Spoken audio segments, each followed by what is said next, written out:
Couch Talking Sports. As always, I'm Robbie. This is Kyle. Kyle, how you doing? Hello! Hello everyone. Hello world. So anyway, glad to be back at you. We missed last week, but we're back at you with more exciting sports and couch talk. Yep. Anyway, for this week's episode, we different couch this time. There we yeah, go. we're back to where it all started. There you go. Back to our main couch here. But for this week's episode, we're going to recap Super Bowl 48. For those of you who did not know, although I don't know why you wouldn't know if you're watching the show, but Super Bowl 48 was this past Sunday. The Seattle Seahawks taking on the Denver Broncos, and well, what more can we say? It was quite the blowout. The Seattle Seahawks defeating the Denver Broncos 43-8. That's right, 43-8 was the final score. I think a lot more of a blowout than a lot of people expected it to be. And Kyle, I just want to ask you, as you start a recap here, just sort of your general thoughts from Super Bowl 48 this past Sunday. I gotta say, it was an amazing game. Very surprising. I gotta say, good thing Rob Hauser wasn't there. Yes. Oh, that Hauser. Oh, there's our first Rob Hauser reference to the show. He would have made the Colts a lot better. Not really. What? You mean the Broncos, right? Yeah. Wait. Did I say the Broncos? Oh, wow. Yep, that's classic. But either way, yeah. No. Yeah, sorry. So yeah. But it was good. It was good. Yeah, no, it was a very good game. I mean, well, especially for the Seahawks, and especially for the Seahawks defense, only giving up 8 points to the top scoring offense in the NFL. And, you know, the Seahawks defense was the #1 defense in the NFL. We could see that for good reasons. So, Kyle, I just want to sort of get your thoughts on the Seattle defense in that game, because anytime you hold an offense with Peyton Manning on it to 8 points, you've done something right. I mean, my God, that was I gotta say, their defense, they were in the game. They were there. They wanted it. You could tell that that whole team, they wanted that win. So I mean, what more can I say? Their heart was in it. This is the first Super Bowl they've won, right? Yeah, first Super Bowl ever. Yeah, which is pretty Very exciting. Good. Yeah. Yeah, for the Seahawks defense, 2 interceptions, 2 fumble recoveries. Also, were part of the safety. I think that was more the Colts centers. I mean, now you got me saying Colts. The Broncos centers' fault than anything else. But one thing I will say about the Seattle Seahawks defense that I noticed is they did something that the Patriots could not do in the AFC Championship game, and that was get pressure to Peyton Manning. They forced his throws. They altered his throws on especially on that interception. A guy hit his arm and forced him to release the ball a lot shorter than I'm sure he would have liked to. And that's something that the Patriots defense could not do in the AFC Championship game, was get pressure on him and force him into bad throws, basically. Yeah. And so you got to give Seattle's defense a lot of credit for that, because they were all over Manning on Sunday. So anyway, so now as we continue our recap here, let's just talk a little bit about, because obviously Peyton Manning, is arguably one of the better quarterbacks in the NFL today, and probably of all time. But after this past Sunday, he does have a 1-2 Super Bowl record and I believe it's an 11-12 playoff record overall. So he's below 500 in both the playoffs and the Super Bowl. So I get the thing that I wonder, and I want to ask your opinion on this, is what is sort of Peyton Manning's legacy following this latest Super Bowl defeat? Well, that's a tough one. I mean, because he's a very good quarterback. I gotta say, he's got a lot of skill. I mean, all the games I've seen him in, he's very good. He's a respected guy. I think maybe after this loss, he still, because I know he and Brady are kind of getting to they're close to the retiring point in their careers. So I know they both might retire kind of soon. But I'm thinking they might. Well, I'm thinking Manning though might still have at least a few more left in him. So I'm thinking maybe he'll want to go. He'll want to just get back up from this year and just go again next year. Go all out.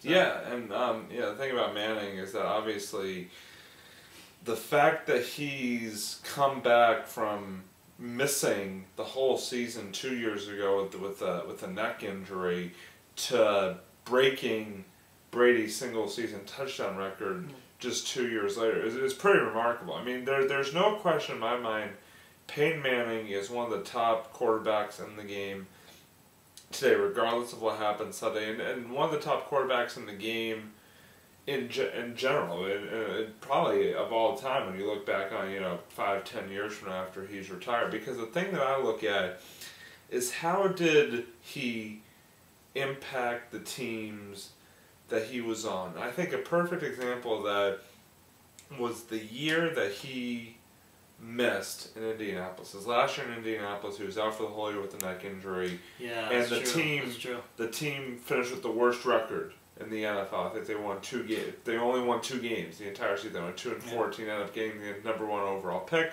where they got Andrew Luck, who's their quarterback now, and of course the rest is history. Manning going to Denver and stuff like that. So, if you look at it from that perspective, Peyton Manning's influence on the league and on those teams is remarkable. So I think when you look at his legacy, I think he's still going to be seen as one of the great quarterbacks of all time. Oh, definitely. Playoff wise, you may have a lot of people saying he didn't perform up to expectations in the playoffs, just given the records and stuff like that. But I still think. Hold on a second. I'm getting this call. Who's calling us in the middle of the show? What is this? It's a restricted number. Hold on. All right. Oh, we have a live. Excuse me. All right. Excuse me. No, Who is calling in the middle of our show? Who is this? Hello? Yeah. Hello? Who is this? This is Rob Hausler. Rob Hauser? What? I'm here to say I've been hearing you talking a lot of trash about me, Rob Hausler, on your show. I gotta say I have a team of legal lawyers coming here filing action against you and taking this show off the air. I am Rob Hausler, Arizona Cardinals. I'm here to your show. You got to sing Rob Hausler, tight end. My lawyers are coming to you. You got it down off the YouTube. I am Rob Hausler. Well, Rob, hello? Oh my goodness, he hung up. Oh boy. Oh, Rob. Oh, wow. Alright, well. Rob, did Rob Hauser really just call us? How did Rob Hauser get your number? I don't know, but what the heck is happening right now that this is transpiring? I mean, I know I follow the guy on Twitter now, but I don't know how he would have got your cell phone number. That's a little bit weird. That's really weird. But his voice did sound an awful lot like Craig. Yeah, but I don't think it was Craig, because Craig wouldn't call him like this, like such an angry, like. See, this was the real Rob Hauser. Oh wow, he was angry. Oh. He wanted to he wanted to take his computer. Hey, you know what? This show has gained national prominence now. We got members of the Arizona Cardinals calling in. This is a pretty good start for our show. Well, all right. Well, anyway, we've had our first celebrity guest of the season. Rob Hauser. Here. Rob Hauser, thank you. Thank you for calling my wonderful Thank you for calling our show here. Wow. Okay. So anyway, let's get back on track here. All right, well, hopefully we won't call again. So hopefully not. Yeah. No. But anyway, where was? Oh yeah. So now to finish up here, I know that the 2014 season just ended, but yeah.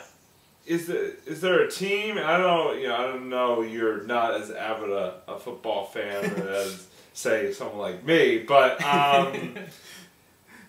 is there a certain team that maybe you're keeping an eye on heading into next season that you're going to be watching to see what they do in the off season and heading into next September when the season starts back up?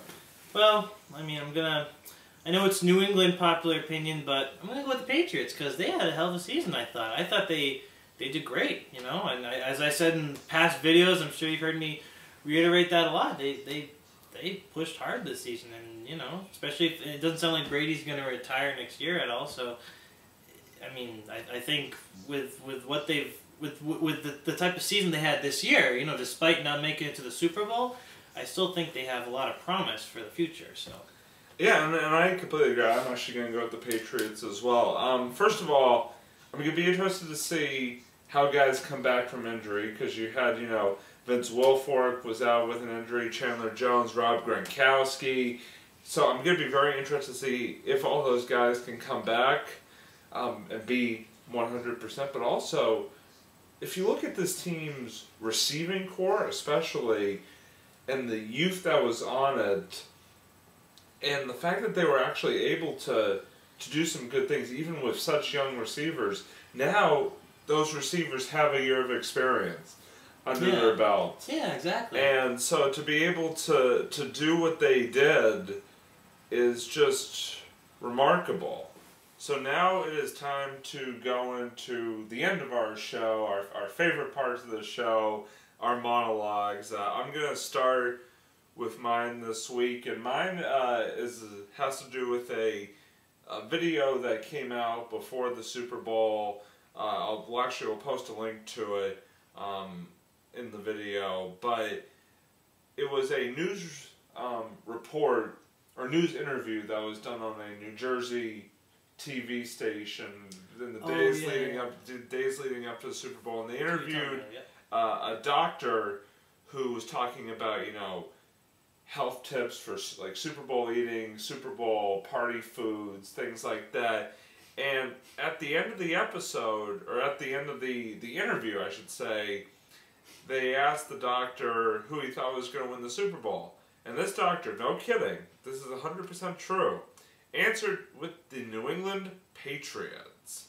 Cue the Price is Right, when you like losing the Price is Right, cue that music.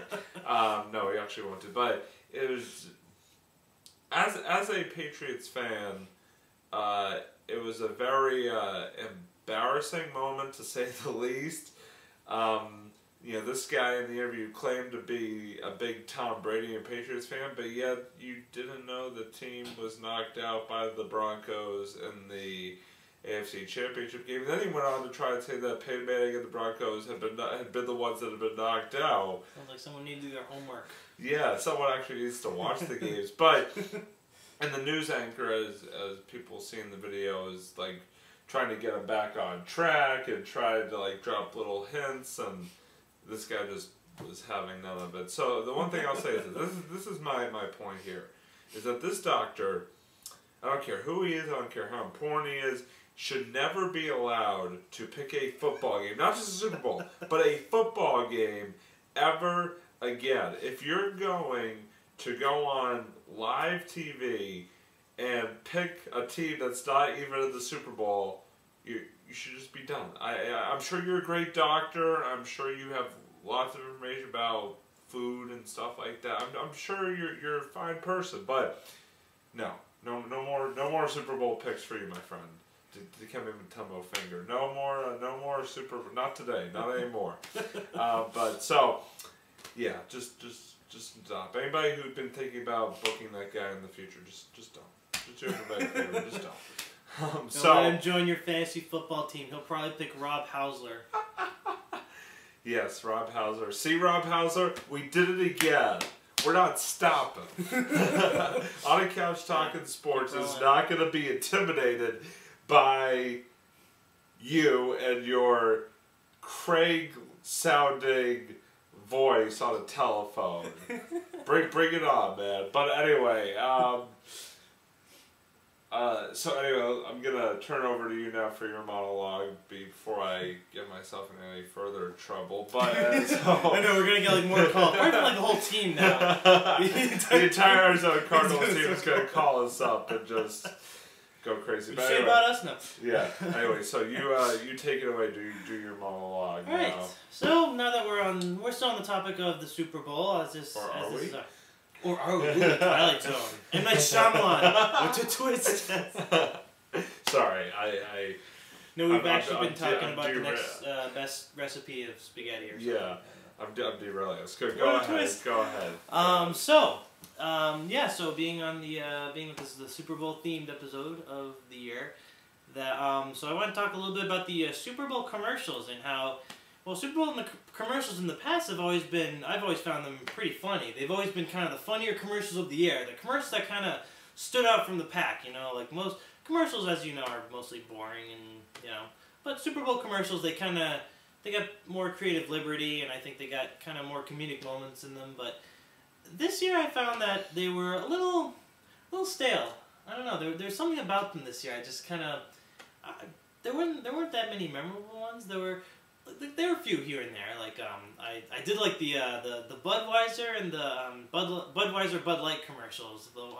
Yeah, those are good.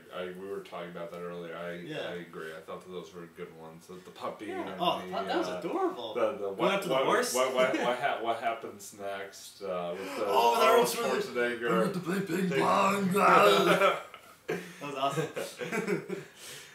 I think that's the first Kyle's Arnold imitation of the season. Watch out for some more. Excited the colored hair and the tennis racket. Yeah, those are some good commercials. I think there were a few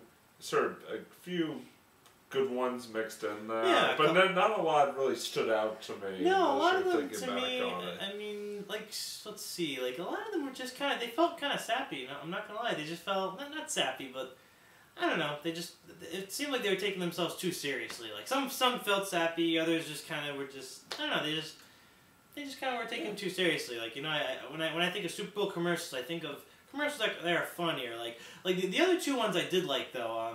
What was it? The other two ones actually did stand out for me. I like the first one was the time machine, the Doritos time machine. Yeah. The guy going in the this pretend time machine that this kid makes in the neighborhood, and he has to give the Doritos in the time machine slot, but the kid actually just kind of steals the Doritos and eats them while making it look like the guy's in the future. And I thought that was good. And the other one I liked was the Radio Shack one. What's this? The 80s called back. Yeah. The 80s called back. Want their store back. And then you see all the 80s characters just come flooding into the store, taking everything. That was great. That was a good one. But yeah, I mean, yeah, like I said, there were some good ones, but there were some that just mostly that just kind of were So hopefully next year we'll get some funnier ones. Get some There's always next year. Oh yeah. All right, so good job. Thank you. You too. Thank you. Thanks to Rob Hauser for calling in. You know, we know we give you some crap, but we appreciate you showing our show. Yeah, you know, it just adds our second guest and a second celebrity guest is that. So yeah, I mean we're getting some national notoriety here. Yeah. So you know we're all the way in Arizona. All the way in Arizona, yeah. Rob Hauser. All right, well. You know, good luck to you, Rob. I hope that you have some good seasons where we actually get to know who you are, because nobody knows who you are right now except in Arizona. Yeah, just fantasy football. Sorry, dude. Yeah, our buddy Craig definitely knows who you are, but anyway, but everybody else, yeah. So anyway, so that's gonna do it for us. Until next time, I'm Robbie. He's Kyle. See you next time. Thanks for watching.